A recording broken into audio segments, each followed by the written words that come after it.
Okay, I'm well, recording okay, now anyway. and I am too. So here we go. David Heathfield, you have the floor. Thank you very much, Eric, and welcome to everybody. This workshop, which I'm very glad is included in the programme, is Fighting Oblivion in Gaza. We ask you to tell our stories to the world. And it's connected to a project that many of the people I can see in the room are participating in, which is as simple an idea as listening to stories which have been told and are being told by young Palestinians, mostly in Gaza or from Gaza, who got out of Gaza in the early days, but most in Gaza, who told their stories over the last 5 years, including over the last 2.5 years, and had their story, and their stories are shared around the world, and people are invited to retell their stories because, as we know, Palestinian voices have largely been silenced and are not heard by people around the world, and often in media worldwide are not humanized, not listened to. So my task, along with my colleague in the project, Hanin Khaled, is to help to amplify, to have these voices amplified all around the world, so we hear the beautiful voices calling for peace and justice from Gaza.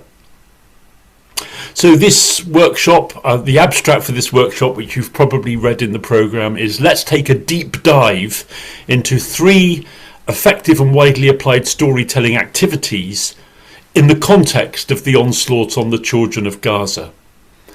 And it's about involving ourselves humanistically, personally and creatively, engaging deeply with stories chosen, prepared and told from the heart by young Gazans, and people are enabled to take action through intercultural exchange with young Gazans and develop lifelong learning skills through storytelling. I'm not going to be talking so much about the whole context. I'm going to be really just going into it and sharing stories with you. And it's a workshop, so you're invited to participate actively. And I'm going to focus in particularly on 2 young women, Farah and Gina, who are good friends. So let me introduce, first of all, one of the many young people, mostly girls from Gaza, from whom we've learnt stories over the past 5 years at the World Storytelling Cafe. These are screenshots of young people telling stories. One of those is Farah. And this is Farah when I first met Farah back in about 2011 or 20, might be the end of 2020 or 2021, when she at the World Storytelling Cafe joined Young International Storytellers. So this is Farah a few years ago. And one of the stories she told was The Fox's Tale. And it's a story that I loved, and like many others I learned and retold. And in November of 2024, so just over a year after October the 7th, 2023, I hadn't had any communication with Farah, but like many of the children, we didn't know their circumstances, but people were telling their stories because teachers like Hanin were saying it's important that we tell and retell children from Gaza stories because their voices must not be silenced, they must be amplified. And out of the blue, I got a message on Messenger from Farah, now 18 years old, having not communicated with her for 4 years. And she saw a video that had been linked by a former teacher of hers, Ruba. And Farah said, "Oh, it's so sweet. I just opened your page and saw my pictures This means a lot to me. I'm sad about the school year that I lost. This was just a year, as I said, not two and a, it was 2.5 years ago now. But I'm now studying. So already in destroyed Gaza, I will not give up my studies. I'm 18. Thank you so much. I would be happy to tell more stories. So here she is in the midst of this onslaught on Gaza. I will record a video and send it here. And I said, yes, send it here. Send it when you're able to, Farah. And I watched the video, she said. I felt so proud and happy that people around the world are telling my stories. I really appreciate that. I feel so happy and grateful. So these, I'm just reading from screenshots of messages that I received and sent to Farah. And then, kind of miraculously, in November of 2024, Farah sent a video to me. And it's a simple short story, a fun story, a Danish folk tale that she chose to retell about a foolish boy. It's called The Boy Who Sold the Butter. And this is the first story. Now, this whole workshop is in the context of being an educator. I'm a teacher of English and a teacher educator. And I know many of you at this festival are involved in storytelling. Most of us are storytellers. Not all of us necessarily working in the field of education. But I would say that as storytellers, we are all educators about life. So here's the first of the simple activities that I invite you to explore, which you might try out yourselves. It's probably something very familiar, which is simply listening to a story and imagining how it ends. And rather than me retell Farah's story, The Boy Who Sold the Butter, I'm going to let Farah tell it in her own words. So I'm going to play you the video recording from the project. And at the beginning, you'll hear Farah actually address the fact that she's coming back to storytelling after a few years gap, now aged 18. So can everybody hear me? Is everything clear? Right, I'm going to now share the first of a couple of videos that will be shared. Now, as you go into screen share, make sure you click Share Computer Sound. Thank you. I know that, Eric. It's a good reminder. Thank you. Very good. So I'm going to click right now, Share Computer Sound. I'm going to bring up the video. And you can see Farah. And can you see her? Yes. Yes. And just say yes, Yes. after she introduces herself, if you can hear her. Hi everyone. I am Yes. Farah. Yes. Yes. I'm 18 years old, and today I'm gonna tell you a new story. It's She could be a little louder. Salt the Butter, and actually I'm so happy That's the best I can do. back to tell It's you okay. this, because the last time I was told was in 2020. That means 4 years ago. So anyways, let's get started. There was once a woman who had a foolish son. When he helped with the chores on the farm, he usually made a mess of things. So she found it easier to do most of the work by herself. And one morning she churned a big vat of sweet butter, and she planned to sell in town. And her son begged, "Mom, please, Mom, let me take the butter to sell in town. Please, Mom, please, please." "No," said his mother. "You have never even been to town. It's so big and you will get lost. Stay home and keep the cow company, okay? Please, Mom, let me take it to town to sell, please." I said, "No, I will not let you go. Stay home." But he pleaded with her for so long, and she finally agreed. "Please, Mom, please." "Okay, you can go." And she gave him some advices on how to sell the butter, and he went. He followed the road just as his mother had told him. After what seemed a very long time, he came into an enormous rock. And he thought, hmm, my mom told me the town is so big. Okay, so there we are. There's where I paused the story. His mother has said to the foolish boy, town is big, too big for you, but he insists on taking the butter to sell in this mystical big town. But on the way, he comes to an enormous rock. Now, some of you may have heard this story before, but I'm guessing some of you haven't. So, yeah, let's actually try breakout rooms. So, I've got 36 people, I make it in the room. So I'm going to put you into 12 groups of about 3 people. And can you just spend 3 or 4 minutes in the room, and each of you can guess what you think happened at the end of the story when the boy with the mother's butter arrives at the enormous rock. Okay?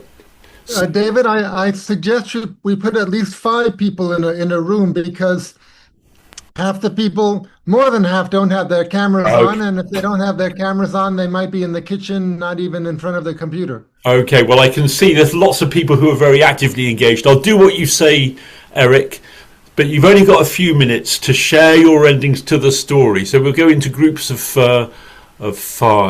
So let me just make some breakout rooms. We've got 36 people, so I'm going to say, well, I'm going to put you into 6 groups. Put you into 6 groups, okay. And don't spend much time saying hello, just go straight in, make sure everyone has a chance to say what they think happened at the end of the story. You know, we do this in education a lot. Anticipate, predict, there's no wrong answer. Just be playful. This is a play shop and not a workshop. I'll see you in about 4 minutes. And here are your rooms. So please click and join the room and tell your endings. I think they'll join the rooms automatically. Yeah.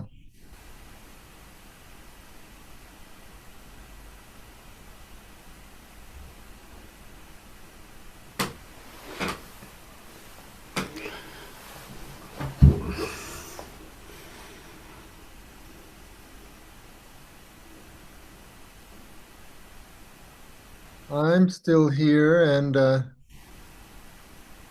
I'm Okay, well, happy there's to. a few people in each room, so that's fine. Hmm. So the people who are here in the main room, would any of you like to speculate what do you think happened at the end of the story? Oh, many people did not get put in rooms. I wonder why. But Well, some okay. people, everybody had a chance to join a room, but some people haven't entered. No, I think my system is it puts people in rooms automatically, I think. Oh but maybe not. Maybe the no, way I I don't did it. think so. I think people were joining bit by bit, so maybe they All didn't go right. Well, automatically. But the people who are in the main room now, probably most of you, maybe you're not by your screen right now, but I'll just summarise the story to you. So the mother's made butter.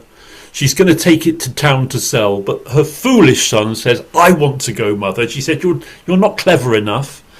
But he insists, and she says, "Well, if you go, the town is really, really big, so be careful." And he heads off, and he arrives at an enormous rock on the way. So he's wondering what to do. And what do you think is going to happen? It's a very short story.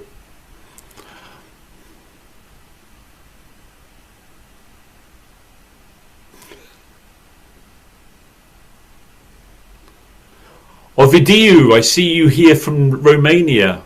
How are you, Ovidiu?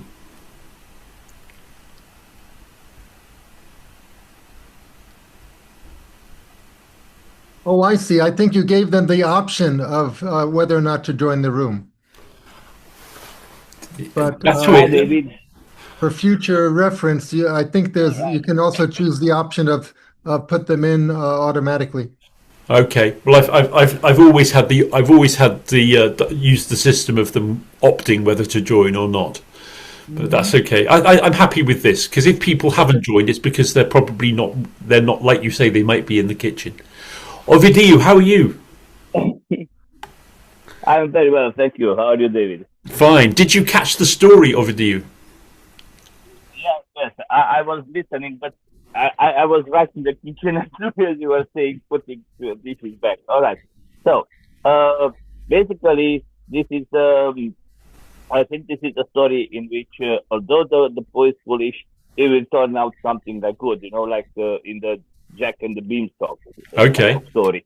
So probably, uh, well, he has the butter there, so he will change it for something better. So I'm not sure how short the story is, but if it's going to change it multiple times, so in the end he will get to something that is better.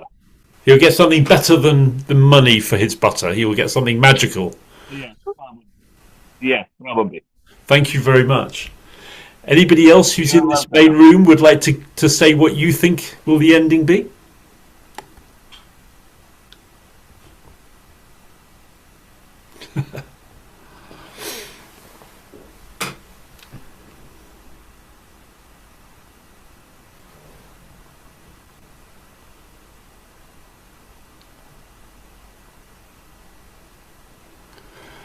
Eric, have you got it set for a 60-second countdown when I press close rooms? I think it's a 15-second countdown. Okay.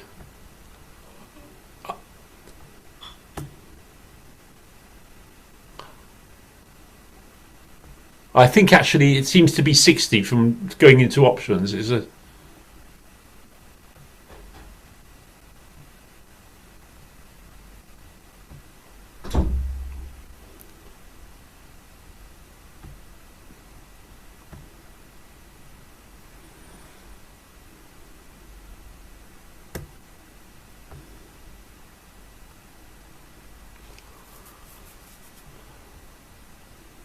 Yeah, 60. It's a 60-second countdown.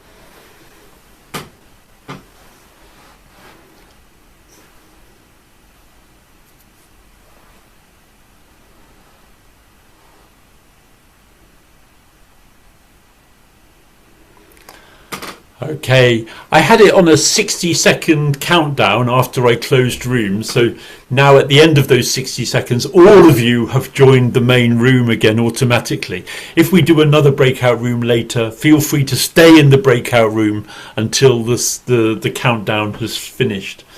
But did you have a chance to guess the ending of the story? And can I just ask somebody who would like to guess, just it's no right or wrong, we're being playful here, what happened when the foolish boy reached the enormous rock? Okay, Shraddha, lovely to see you here, Shraddha. Please unmute yourself. Good to see you too, David. So our group came up with a variety of options. One of them towards the end was the enormous rock was the market for the boy. He thought that was the market because he didn't know what a market looked like.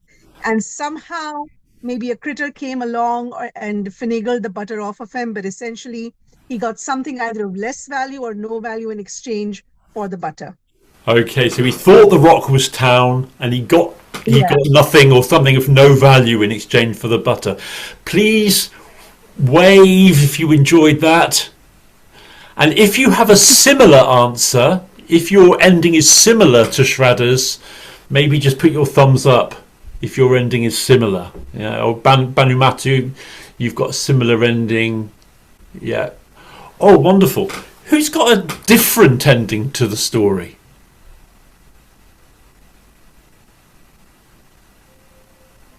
Rebecca Robles in Mexico. Wonderful to see you, Rebecca. How are you? Can you turn on your microphone, please, Rebecca? Fine, thanks. Nice to be here again, David. We had several stories, but one of them was that a giant might have come and moved the rock for him, and he probably exchanged some of the butter for his service. And another one was that he decided to build a tunnel under the rock, going over it, and at the end of the tunnel he would find the market. So he made a tunnel under the rock and managed to find the town with the market at the other side. Yes, Fantastic. I came up with this idea. It was really interesting. Wonderful. So there's no right or wrong here. If you enjoyed Rebecca's answer, give her a wave. If you had the same ending, give her a thumbs up. And June, have you got another ending? I had that he smears the rock with butter, which lubricates it, and the rock starts to roll down a hill towards a man that's building a wall. And it's just the kind of rock he needs in his wall, and the boy gets paid for it. He was needing that wall to be demolished, so the boy got rewarded. Yeah, that's well, I love that idea as well. Let's give a lovely wave to that. And here, whether we're working with kids or with adults, we're appreciating all of the imaginative ideas that are being generated. David, you should hear to Satvik's ending. Satvik, why don't you share? Please tell us. Sir, Hi, Satvik. Good morning, sir. Sorry, good evening. Sir, my ending is somewhat or a bit same.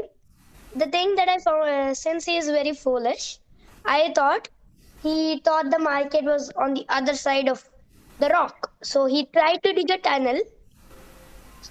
Again, he was foolish. So he thought the market was under the ground. So when he dug the tunnel, he came to an open chamber-like structure. So he thought that was the market. He wasn't able to find any people. But there was a very large ceiling, as in very close ceiling at the top. So he rubbed the butter on the ceiling and he tried to push the rock away to get back up since the tunnel had collapsed. But rather than moving out, the rock rather came upon him and fell down on his, like this, he fell down. He in a sleeping position, he fell down. The rock was suffocating him. He was crying and asking for help. His mother came running to see what had happened. And when she saw that, she was like, I should call somebody. She called a person and she made a tunnel and she rescued her son.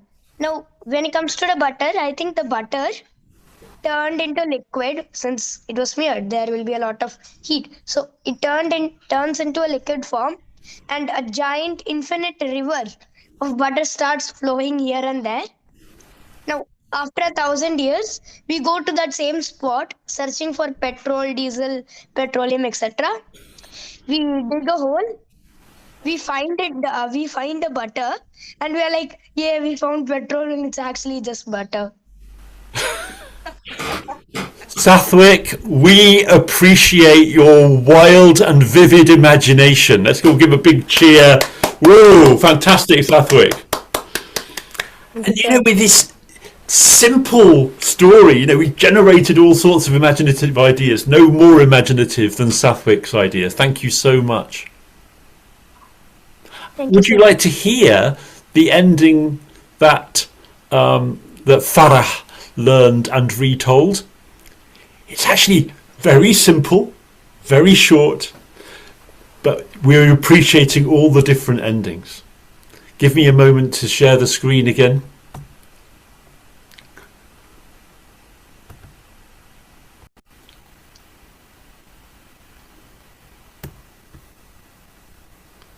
enormous rock.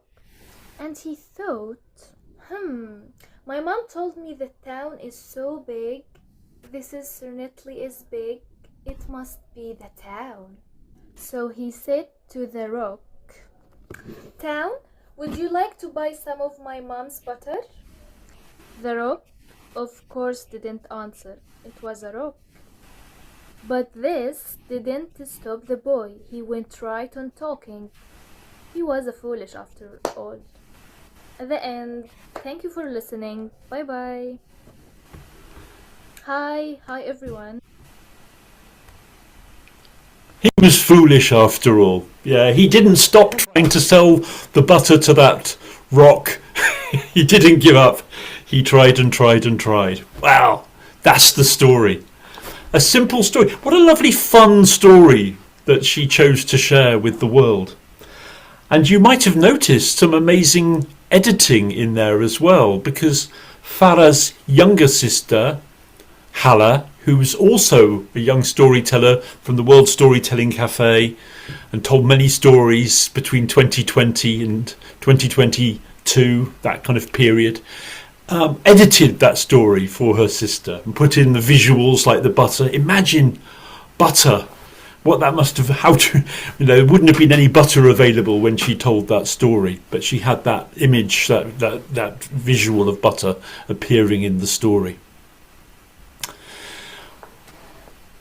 He was a foolish boy after all. So a simple technique that we all use of stop before the end and imagine the end of the story. So Farah shared that story with the world, and when she shared the story she was feeling a bit unsure. But I shared the story and people started appreciating it as part of the project, and she had a call. She and Hala, her younger sister, had a call from Gaza with me and my wife here in Exeter in the UK on Messenger. And then she wrote, "It's wonderful for me too to speak with you and your sweet wife, Mrs. Tammy. Thank you so much for your beautiful words. I really appreciate that. And I just told my mum about what you said, and she became happy to hear this. And actually, I was a bit nervous about your reaction about my new story. So I'm super happy because you loved it." And then, not long after that, this young woman, and this is Veena Hassan's granddaughter. Veena, you're here in the room. And your wonderful granddaughter, Ariana, listened to Farah, learned the story and retold the story in Farah's name, didn't she, Veena? And how can you just say, Veena, why did Ariana tell that story? What inspired her to tell that story? When I told her, first of all, she's a little impatient. So she said the story is short, but I like it because you wanted to sell the butter to the rock. Who would ever do that? How silly can a person be? So she told me that I want to do this, and she did it. Fantastic. This is what the project is all about. It's not just about people listening to the stories told by children in Gaza, but listening, and if they choose, learning the story and retelling the story in the child's name. Whether that's a child like Veena's granddaughter, Ariana, Veena yourself, you've retold at least, I don't know how many, 15 of the stories from the children in Gaza. Mechthild here in the room has retold stories. Vera, Evita, I'm sure there are more people in the room. Rebecca has told some of the stories, even some of the stories you've told them not just in English but also in Spanish, even though you heard it in English. This is what the project is about, and this is what's very, very reassuring and very important and significant to children in Gaza, to know that people are listening and valuing their stories. Farah, when she found out that people were enjoying the story, said, "Wow, amazing. This made me so happy." And just delighted that that's happening. So I'm going to go back now to that first story that I mentioned, The Fox's Tale. And this is going back to 2020 or maybe even 2021. I think it was early 2021. And there's Farah, much younger, aged 14. And when she told the story, she dressed up some of the time as an old woman, because in the story of The Fox's Tale, there's an old woman. Yeah, you've told this story, haven't you, Vina, as well, I think, of the fox. Yeah, The Fox's Tale. But I'm going to tell the story. And I'm just going to tell you something about the story. The type of story this is a catalogue story. It's a Palestinian catalogue story. And if you know what I mean by a catalogue story, it's a story which repeats and accumulates. So each episode of the story, there's another thing to remember. So this is a story that we often tell with children, although I love doing it with adults as well. And it's a story where we can all tell the story together. So this is the technique that we're talking about here, the activity of telling the story chorally. Now, this is quite easy to do in a room, a physical classroom or an outdoor space. A little bit more challenging to do this on Zoom. But I'm going to ask you to do it anyway. So get yourselves ready, free up your body. I'm going to stand up, because this is a very physical story, and if you want to, you can stand up as well. Okay, so I'm just going to spotlight myself. I think this probably makes sense, so you can all see me. And I would invite you to tell the story together with me. And afterwards, I'm going to show you a tiny clip of a group of German children in a German primary school who are learning English. They've only been learning English for 1 year, and they're telling the story with me. So this is the idea of we can learn language and develop language through choral storytelling. Are you ready for this? So please mute yourself. Please switch off your microphones. But please speak. Be active, be animated, be loud, be expressive, because this is what it's about. And when we get to the end, I'm going to ask you to switch on your microphone and we will all tell the end of the story together. But for the beginning, please listen and say the story with me. Are you ready? So this is a story I learned from Farah. Farah from Gaza. I'm not going to give you her surname for her protection and safety. And in the story, there is a tail. And this, well, what kind of animal? I think you've heard me say the title of the story, so you already know it's a fox's tail. And also in the story, we have a bowl of, what do you think it is? Call out, you can say what you think it is. A bowl of porridge. Milk. A bowl of milk. And what kind of milk do you think it could be? Remember, this is a Palestinian story. Hummus? Could be goat's milk. Actually, I'll tell you, it's sheep's milk. Can you say a bowl of sheep's milk? Thank you. And also in the story, what animal am I going to show you next? I think you are going to see yes, a sheep. So here's the Palestinian sheep in the story. Now, what kind of tree do you think is going to be in this story? Can you see?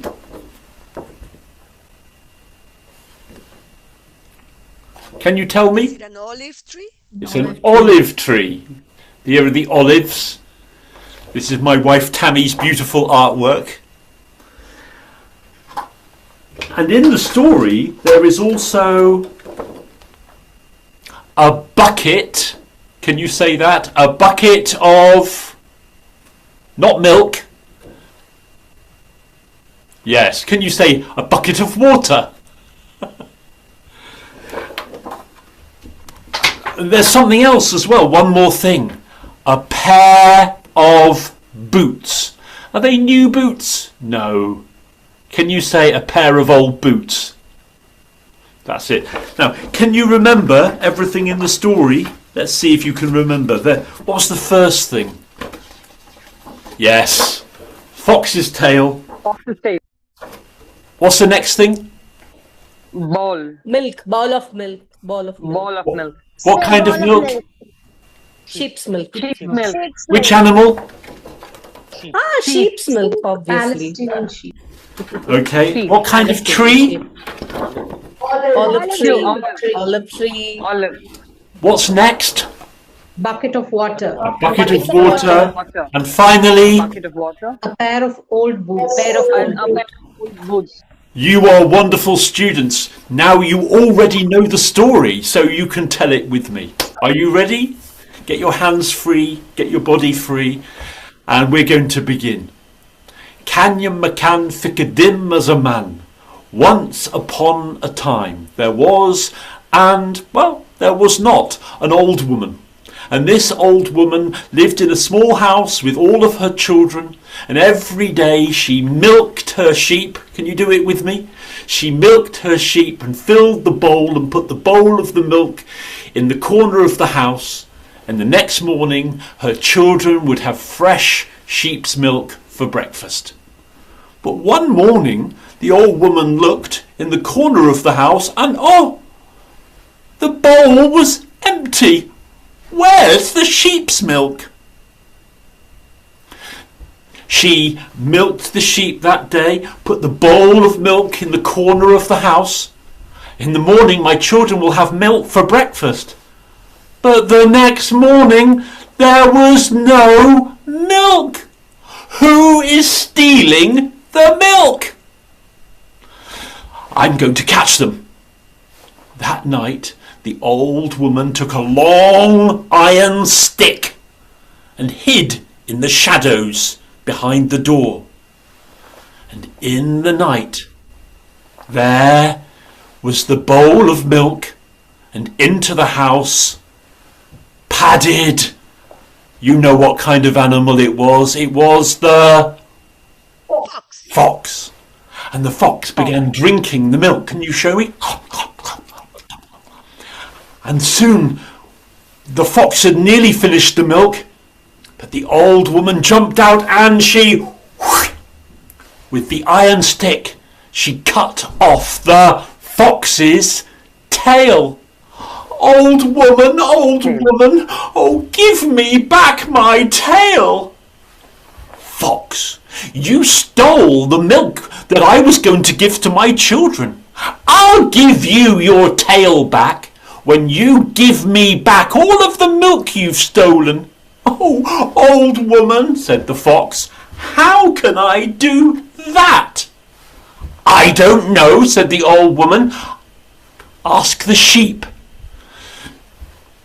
So the old woman went to the sheep. Sheep, sheep. No, that's wrong, isn't it? Not the old woman went to the sheep. Who went to the sheep? The fox. The fox. The fox went to the sheep. And the fox said, sheep, sheep, give me some fresh milk that I can give to the old woman so she'll give me back my tail. Now, let's say all of this together, everybody. The fox said, sheep, sheep, give me some fresh creamy milk that I can give to the old woman so she gives me back my tail. And the sheep said, nah, nah, I'll give you some creamy milk when you give me some leaves from the olive tree. So the fox went to the olive tree. Now say it with me. Olive tree, give me some of your fresh leaves that I can give to the sheep, so the sheep gives me some fresh creamy milk that I can give to the old woman, so she gives me back my tail. And the olive tree said, I will give you some fresh leaves. When the farmer puts some water round my roots, I am thirsty. Well, the fox went to the farmer. Now we're going to go a bit faster, everybody. Are you ready? The fox said, Farmer, farmer, give the olive tree some water so the tree will give me some green leaves that I can give to the sheep, so the sheep will give me some fresh creamy milk that I can give to the old woman so she'll give me back my tail. Well done, everybody. Sathwick, you're saying it with me, aren't you? Everybody's saying it with me. Fantastic. Well, Yes, sir, I'm saying the it. farmer said, I will give the tree some water when you give me a pair of boots. Oh, the fox thought, who can I get some boots from? I'll go to the shoemaker, or the cobbler. Yes, the shoemaker, we'll say. And the fox went to the shoemaker. And we're going to go really fast this time. So all of you, however old or young you are, let's see how fast we can do it. The fox said, Shoemaker, shoemaker, give me a pair of boots that I can give to the farmer, so the farmer will water the olive tree. The olive tree will give me some fresh green leaves that I can give to the sheep. The sheep will give me some fresh creamy milk that I can give to the old woman, so she'll give me back my tail. Did you manage to keep up with me? Rebecca says no. Okay, I'll give you a second chance. How fast can you go? Ready? The fox said, Shoemaker, shoemaker, give me a pair of boots that I can give to the farmer, so the farmer will water the olive tree. The olive tree will give me some fresh green leaves that I can give to the sheep, so the sheep gives me some fresh creamy milk that I can give to the old woman, so she gives me back my tail. What do you think the shoemaker said?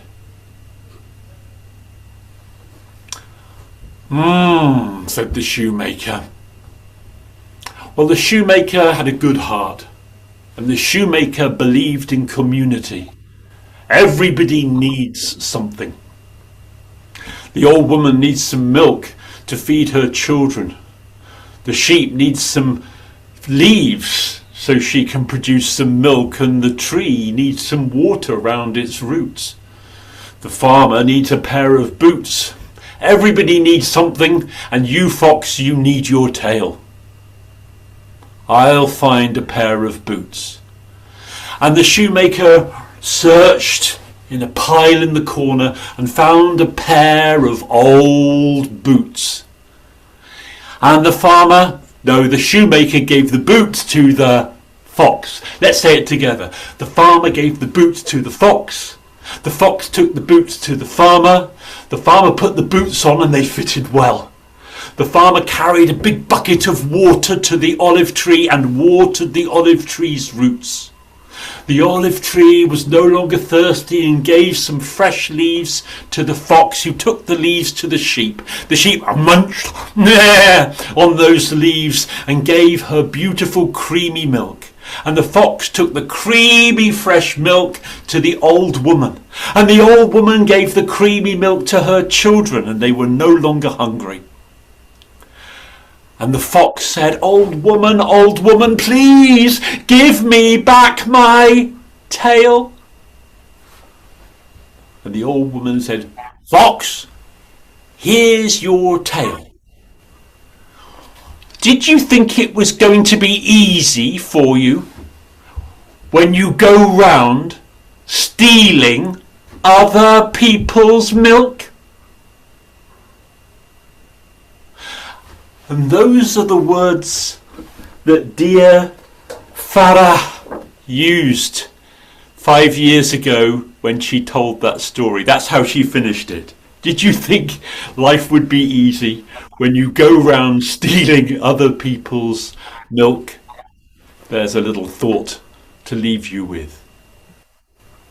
So, we know, don't we, that this kind of story the catalogue story with repetition and joining in. It's a great way for developing children, but not only children, because when I started storytelling as an adult, I also went to workshops where I did this kind of activity. So even for adults, it's a great way to develop our storytelling skills and to make storytelling interactive and choral and communal. Before I continue, any comments or thoughts or even questions about that kind of storytelling, the catalogue storytelling?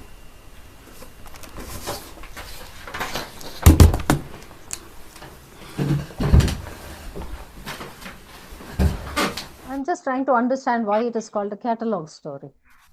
Who's speaking? Because my understanding of a catalogue is very different from how we are doing it here. Is that Shraddha saying that? No, this is Ranjini saying it. Oh, Ranjani, hello. Hi. You say this is different from your understanding of a catalogue tale. Yeah. No, I'm not saying it is a different understanding of a catalogue tale. The word catalogue itself. Ah, okay. There are other names for it, but it's this idea. I think we have this kind of story in India and in every culture. These stories where there's this cumulative. There's one more thing each time, and they're great, aren't they, for language development?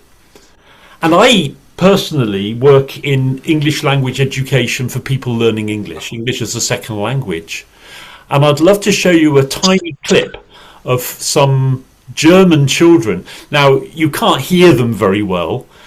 You can just hear them a little bit, but I can assure you they're very active, and you can't see them because I wasn't allowed to film them. But this is from last year, and I'm going to Germany later this week for 2 weeks of storytelling in schools. And I think it's a wonderful way to not only develop storytelling and English skills, but also to introduce them to Palestinian stories. So I'm able to show a picture of Farah and to say, I learned this story from a girl from Gaza, and here's her story, in a way that humanizes and amplifies the voices of young people from Gaza in places like Germany, where it's really there's a lot of taboo, not just in Germany, in the UK as well, to be honest, in many places, to talk very openly about what's happening in Palestine. So anyway, here is the clip. Let me just get it ready.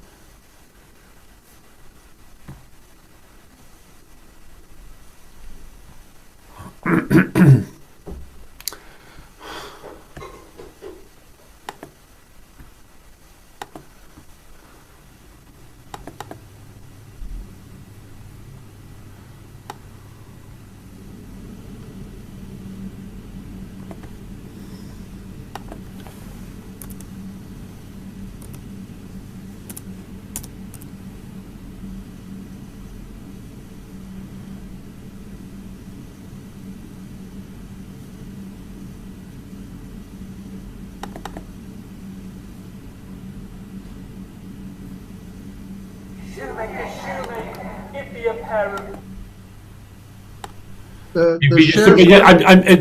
Sorry, Eric, it's taken me a moment to find it. I'm going to share it now. That's okay.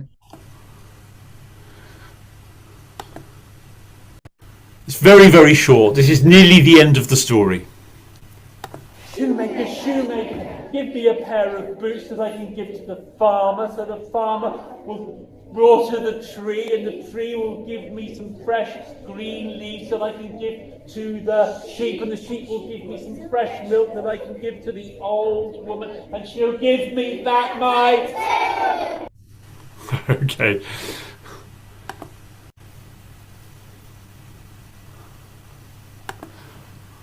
Okay, so that was just a tiny taste to show that this is what I'm doing in education and working with children, and then they're able to retell the story themselves, particularly with the help of the picture prompts.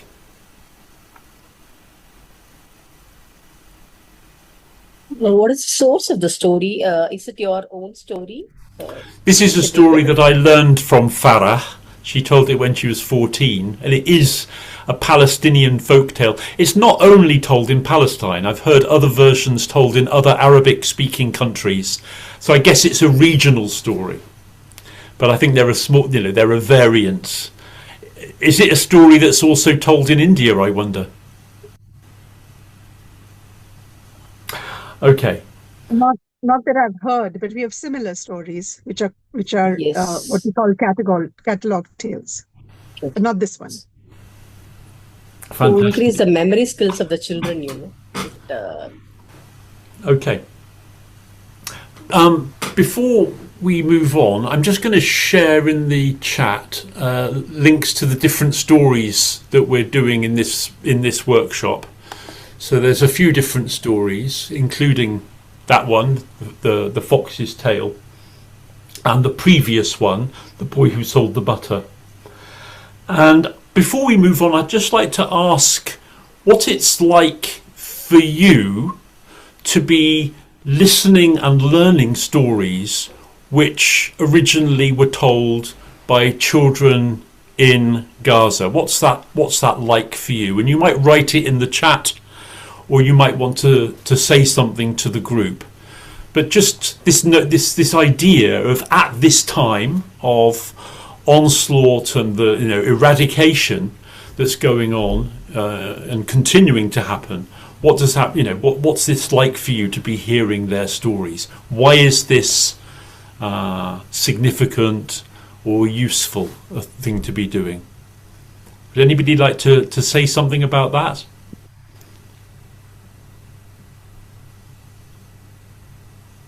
May I say, David? Veena. Yes, Veena, please do. Because after I have retold the stories, I have got some notes from them where they have written that it feels so good that you retell my story, from Noor and Hala, and many of them they have written. So you see that connect which I have with the children when they're undergoing so much of pressure and distress, which should not happen to them at all, and the life that they're leading. That is what Ariana also told me. I forgot to say that actually she told me who's Farah when I told her that why don't you tell this story. Then when I told her, she actually wanted to do something for the children of Gaza. And she said, can you please write a note to Farah and say that I love telling her story. That was also there because they feel. And when we tell stories in my storytelling classes, I often tell the children in my mother tongue also that what the children are undergoing. You feel that connect with them. And when they write back to you that they enjoyed it, made them happy, to see them smile, and the great project that you're doing, David, with Hanin is awesome. And I feel really honored to be a part of it. Yes, well, it's very much a project that we're doing, and we includes you, Veena. Thank you so much. And I don't know if I read it out earlier, but when Farah listened to Ariana telling the story, she said, amazing, her accent is so cute. Because probably Farah hadn't had the opportunity to listen to English spoken by people from India. So she was obviously charmed and delighted to be hearing her accent and her way of delivering the story. Thank you, Veena. Mechthild, you wanted to make a comment as well. Yeah, I'm always deeply touched by the kids. They are so creative and so wonderful. So I think this storytelling is so important because, especially in Germany here, it shows that they are just kids, creative, wonderful kids who go on learning, go on telling stories, and that whatever propaganda is raised against them, they are just kids telling stories. And I think that's so important. So it's an honor to take part in that project, and I love it. Thank you, David. Thank you. Your very, very valued words, Mechthild. I completely agree. And one more comment from Evita, who's at the World Storytelling Cafe in Marrakesh right now, I think. Hi, Evita. Hello, Salam. I have used some of the stories with permission to tell to people as part of my residency. I tell clients that come here different stories. And when the moment is right, I asked them, would you like to hear a story that was given to me and I'm honored to share from a child in Gaza? And of course, they say yes. And then afterwards, the silence. And then the amazement, how these children are so resilient and still can show creativity and joy and utter resilience.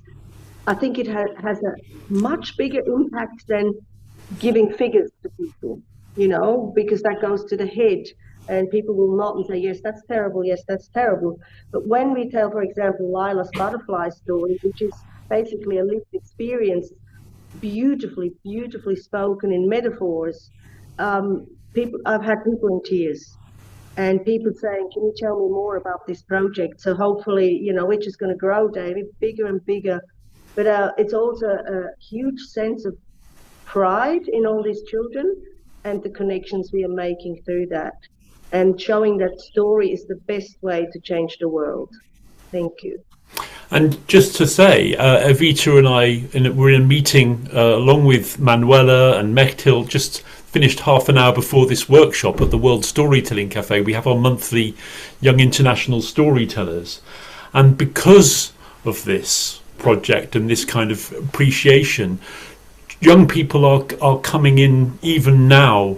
And there were a few, maybe 6 or 7 young people from Gaza who are now in Egypt who came in and told stories. And they didn't mostly choose to tell folk tales. They actually talked about their personal experience over the last 2 years. And it was very powerful and significant to be able to hear their voices shared around the world. And there was even a young woman who opened the event today called Hiba, who's inside Gaza, who, in spite of the attempts to prevent internet connection outside, was able to share her voice. I've been doing a lot of storytelling projects, not just Tell a Child in Gaza's Tale, over the last 2 years, working on projects with teachers inside Gaza, and the resilience you mentioned of the children who come to the workshop or come to the online Zoom event and then get cut off again and again and again because of the internet connection being prevented, that, you know, by Israel, that they actually are closing down the internet.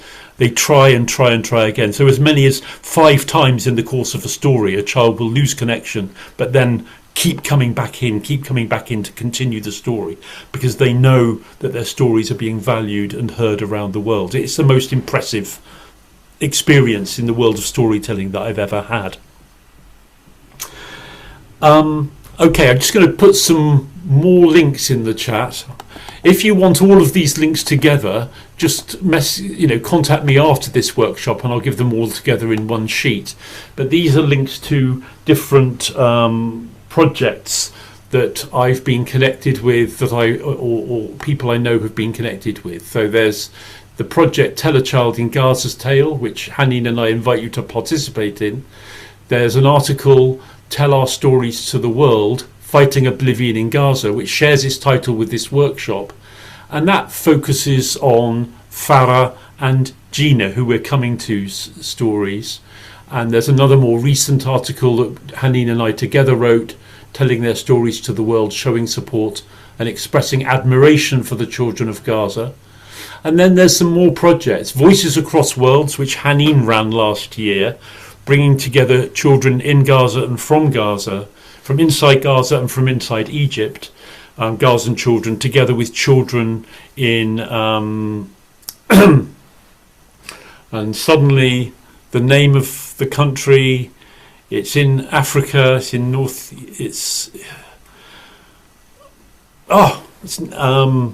which country is it? Harry Kucha Kucha comes from... Okay, you'll come to me in a moment. Together with children in Malaysia and in Greece and in an African country whose name's on the tip of my tongue, they were coming together and exchanging stories, even in the last couple of years. Voices Across Worlds, an extraordinary storytelling project.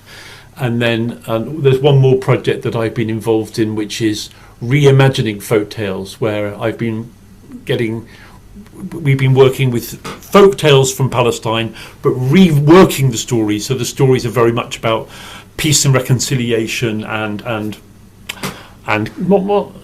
coming to terms and justice, coming to terms with what's happened, and actually featuring the destruction of Gaza, but looking ahead to possible healing after that. Extraordinary therapy work that's been led by Amal Mukaires and Hanin, that I've been deeply involved in. Okay, so the next thing we're going to do in this workshop, how's time going? I've got another 30 minutes, which is great. We're going to do some personal response questions. So this is a short story, a story that Evita knows well because you've told it, Evita. And something amazing happened. Let me just find it in my notes from my communication with Farah. So a young woman called Gina was Farah's best friend, and they hadn't been in touch. But Farah told me that Gina had left Gaza, managed to get out of Gaza in the early days of the genocidal attack, and that she had gone to Tunisia, not with her whole family. Her own family had stayed in Gaza, but she had got out on a medical evacuation. And Gina got in touch with me because she had seen this communication from Farah. And Farah said, "Oh, Gina is my close friend. I just talked to her today." And I said to Farah, "I'm happy to hear this. Gina's teacher at that time, this is a few years ago, was Sahar. And Sahar asked me this morning if I knew anything about Gina. Sahar will be pleased to know that Gina's okay. Is she also in Gaza?" And Farah said, "Yes, she's okay. She's been in Tunisia since November 2023. So as a result of that, I was able to tell the teacher that Gina was safe. So there's kind of this communication that goes on across continents, which is, enabling people to find out about what's going on in a place where people have been displaced again and again and again. Gina's okay. And then Gina got in touch.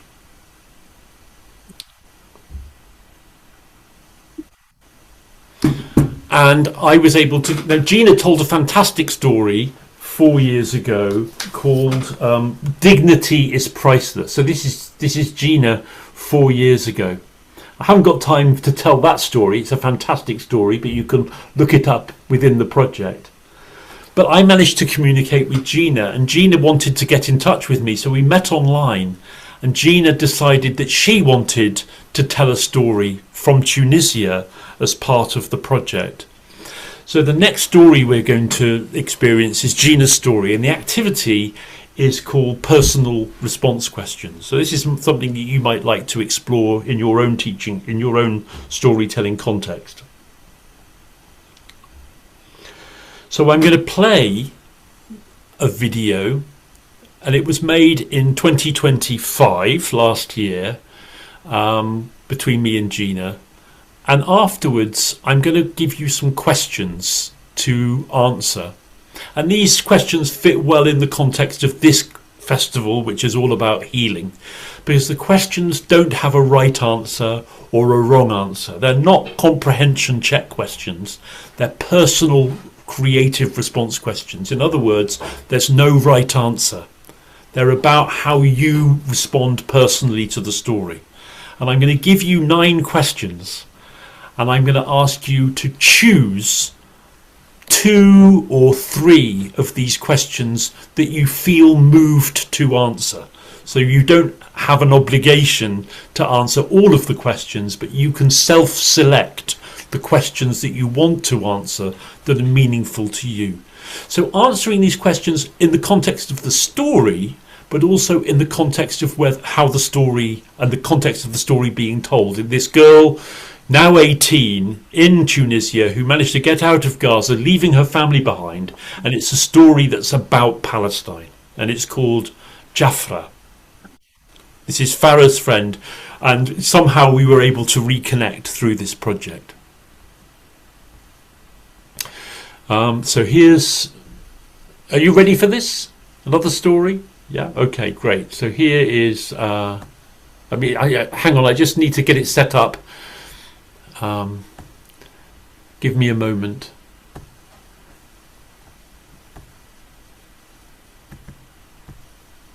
Before or after the story?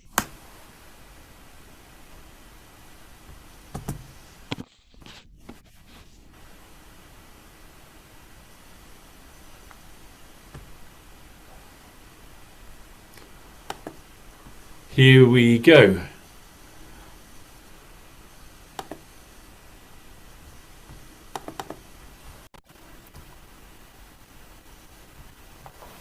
I'm very excited to be with Gina, who comes from Gaza. How are you, Gina? Fine, how about you? I'm so excited to be here. It's wonderful to be with you. I'm so excited as well. And I think you're going to tell us a traditional Palestinian story. Yeah, the story is called Jafra. It's a Palestinian story. It's an old story from the Palestinian traditions. And I'm gonna tell you who's Jafra and what does it stand for now. Please go ahead and tell us the story. Okay, then let me tell you the story. A story that began in the hills of Jalil, where the olive trees whisper secret and the earth remembers every footstep. A story of love, not just any love, love so deep it burned through decades. A story of a girl called Jafra and the boy who never stopped loving her. Ahmed Abdulaziz Hassan al-Hassan, a young man from the village of Kwikat. He was a poem by heart, but people just called him a farmer or just a dreamer. He fell in love with the girl. She was his cousin. Her name was Rafiqa Hassan al-Hassan, but people just called her Jafra. Her eyes were as black as midnight, and her voice softer than rain on thirsty lands. Ahmed and Jafra were married. Yes, they were married for a short, shining period. They were together. He wrote her poems under almond trees. She sat under almond trees with her head on his shoulder, watching dawn. It was amazing. They shared water from the same well. Ahmed loved her more than his own breath. And perhaps she loved him too. But life in our land is always not too kind to love. They were separated. Their marriage ended not with hate, but with the cruel hands of circumstances and traditions. Jafra was married to another man, not for love, no, but for family, traditions, and states, for reasons that do not care for hearts. Ahmed watched her leave again, first as a wife and now as a stranger. This time, the pain was too deep for words. So he left his village, wandered from town to town, singing his sorrow, turning heartbreak into poetry.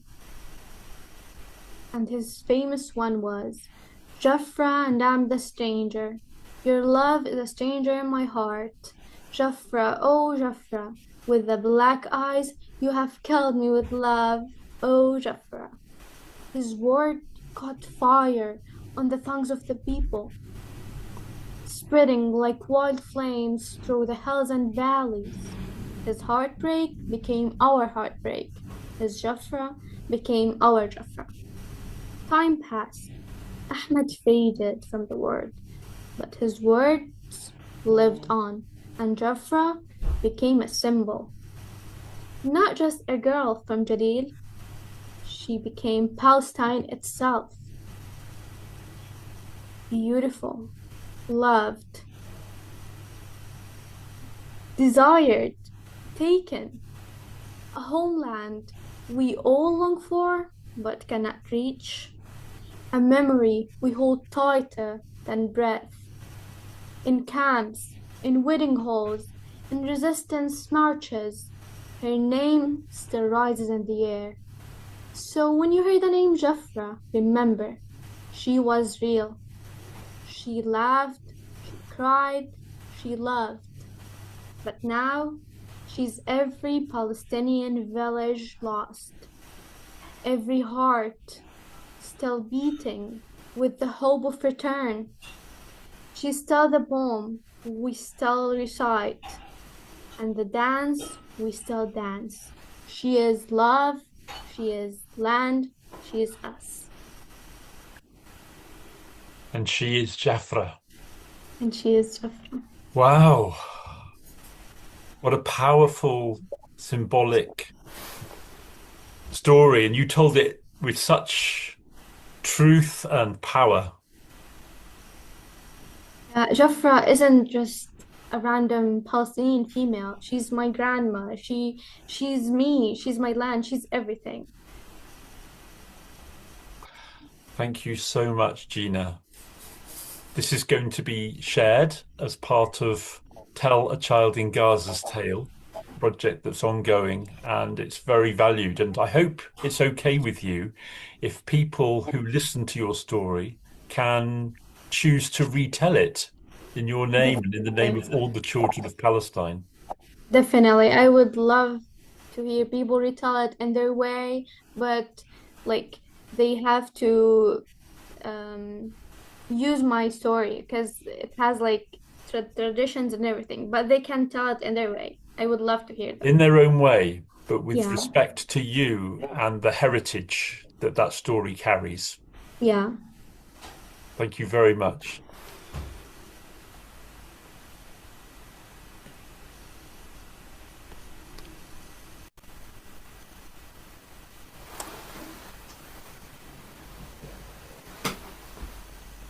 I'm just going to sit with that for a moment.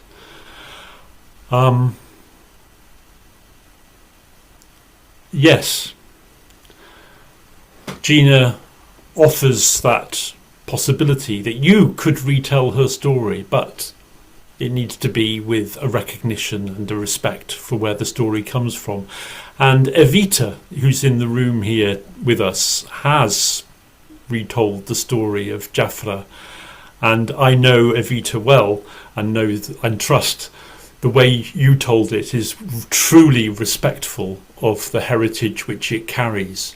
Evita, what was it like for you to retell Gina's story? First of all, very humbling. And then listening to the story over and over again. Then you have to go through all the emotions that go with it. And then just this, it's like a key. I keep saying it's like a key. This story is so old, but it is so current. It embodies everything that the Palestinian people are. It encompasses their spirit, their love for their land. And it was deeply humbling. And I had to do a few takes because you tend to cry when you retell that story. At least I did. But it's also retelling a story like that is so deep and has so much meaning, comes with a great honor and a great responsibility to make sure we really tell from the heart. Thank you. Thank you very much for those words. Thank you very much for those words, Evita. Now, I promised an activity that would follow that story. And these questions, these 9 questions, can actually, they come from a longer list of questions, but I've narrowed it down to 9, are questions that could be asked at the end of any story, or any told story. So bear with that in mind. These are not questions that are specific to this story, Jafra. They are generic questions which could be applied with any tale. And I've put these questions in the chat, and I'm going to read the questions out to you, and I'm going to invite you to choose 1, 2 or 3 questions over the next 5 minutes and to write your answers. And if you want to, you can write your answers on paper. If you want to, you can write your answers in the chat. If you write your answers in the chat, please write the number of the question that you're answering. So, for example, number 3. So I'm going to read the questions to you now. I'm sorry, David, if I may interrupt you. Yeah. I'm sorry, I just received the questions. Thank you. Please continue. What was your question, Shraddha? I'm sorry, I think my net was lagging, but I'm okay now. Thank you so much. Okay, Please continue. so the questions are in the chat. Personal response questions. Please look at the questions and think about them and decide which question you are moved to answer, having listened to Gina telling the story. So question 1, which character made a strong impression on you? 2, what was the strongest image in your mind during the story?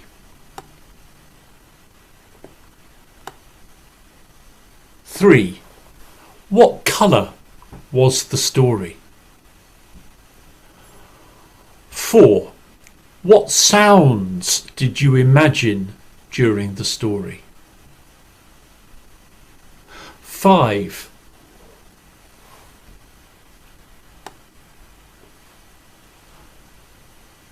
what was your strongest feeling during the story?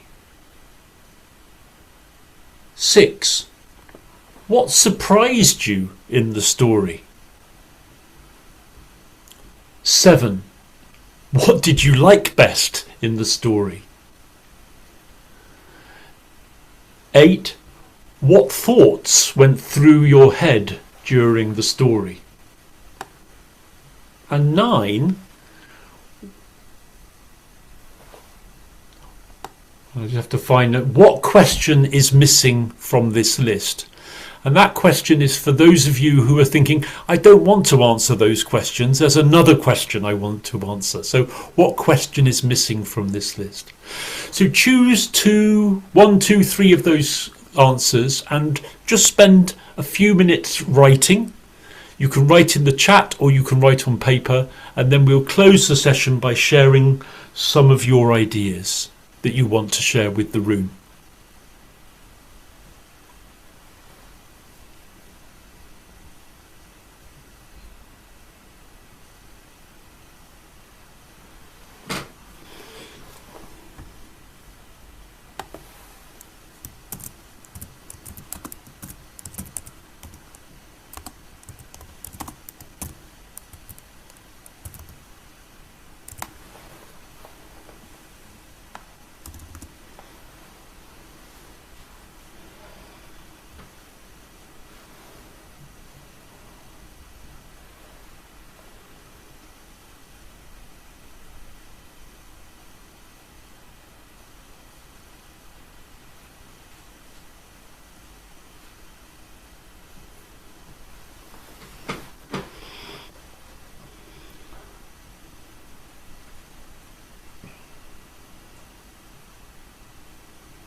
So I just invite you to spend 1 more minute writing or finishing your answers. You're free to write in the chat or on paper.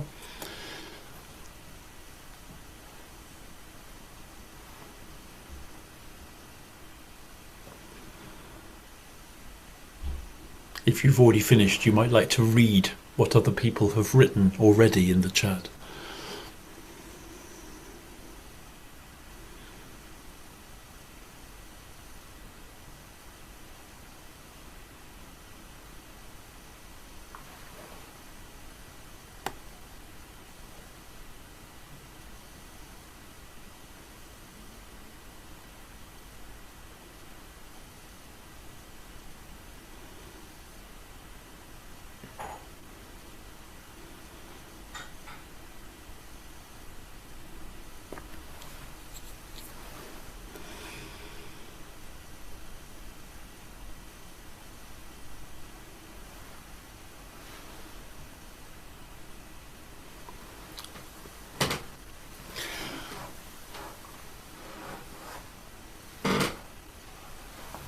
Okay, thank you very much for your thoughts, for your reflections, and for your ideas. Whether you've decided you'd like to share them or not with us, can I just, if you would like, you could either raise your hand virtually using the react button like this, so you appear at the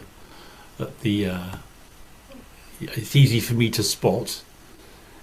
So you can just do your raised hand symbol like that, or you can try to catch my attention another way if you would like to share one of your answers. And bearing in mind, we will answer these questions in different ways. And as Mario Involucri always talked about it, so there's so much of our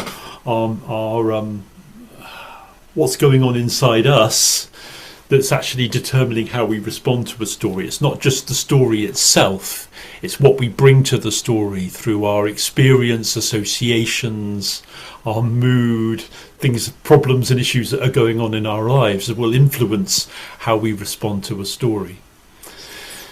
There's no right or wrong. So, Vina, you've got your hand up. Would you like to answer one of the questions? Yeah. Can you David, tell us the question and then tell us about your answer? yeah, I'd like to answer what was the strongest feeling during the story. I'd like to tell Jafra's story because I've narrated this story. And for me, You did it actually, beautifully. Thank you. yeah, thank you so much. The strongest image, was that a grandchild was so proudly telling the world about her grandmother, and it endures a symbol of Palestinian identity. And this folktale represents love, resilience, and longing for homeland. So that had the strongest feeling for me. And a grandchild talking about her grandmother so proudly and telling the world about her. So I also remember Jafra's, Gina's last words, that they can retell the story, but have to pay a lot of honor and respect to my grandmother. So it had the strongest feeling for me. Thank you so much, Vina. Thank you so much. Evita, you've got your hand up.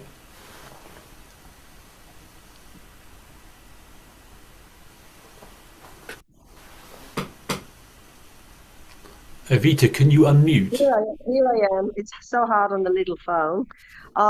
I had three answers, but I just want to give one. The question about what other questions should be on the list. And for me, that could go for any story, but in particular for this one, what are you going to do now after you've heard that very moving story? What are you going to do now for the people of Gaza from here onwards? So this could, all of these stories, but particularly a story like this, can actually be a call to action. What are we actually going to do about the ongoing genocide of the Palestinian people? Thank you. That's it. Let someone else talk. Thank you, Evita. Ranjani. Thank you so much for that lovely story. I feel that all division begins in fear. So I would like to understand fear better, where it crops up from, and how we can work to overcome it so that more connections can be built. Thank you for those wonderful words, Ranjani. Thank you. It's wonderful having people from so many parts of the world. Vera in Brazil. Hi, Vera. Lovely to see you here.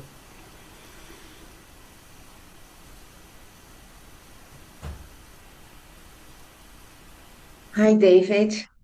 Thank you very much for the invitation. Thank you very much, those people here, those storytellers. It's always very, amazing to be with you. Well, I think the strength of Palestine people and how honored they are. And the grandmother, as somebody said, impressed me, and the respect towards their ancestors, I think. And I think in general, David, this project ensures children in Gaza that they are not alone, that we are here. I remember the film in Brazil, we are still here. It's resistance. I think this project has this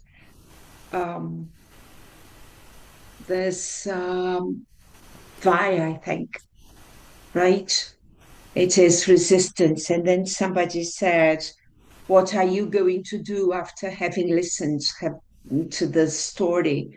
I think that's what David is doing in helping us to join this very beautiful and empathic and humanistic project.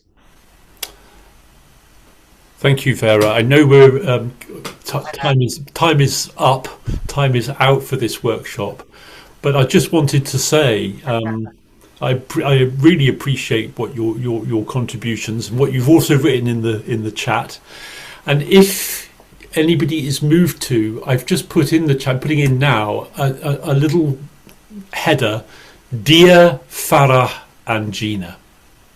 So Farah and Gina are just two of the children out of 100 whose stories have been retold as part of this project so far. And there are more from this morning, so I'm looking forward to adding to those 100. And Farah and Gina, if you would like to send a message, I will make sure it reaches them. I'm in contact with both of them. So if either of you, if you would like to write a little message beginning, Dear Farah and Gina, that message will be passed on if you write in the chat now. Thank you so much for being here. I echo what Evita and Vera in particular have just said, looking at this workshop as an act of resistance and a call to action to fight against the oblivion that's being perpetrated upon the people of Palestine by my government, the UK government, by the US government, by governments around the world who are supporting the terrorist regime of Israel. Thank you very much. Thank you very much for having us and having this workshop as part of the festival, Eric. Thank you. Wonderful. Okay, please, David, you stop recording and I will stop recording. Okay. We'll have some community meetings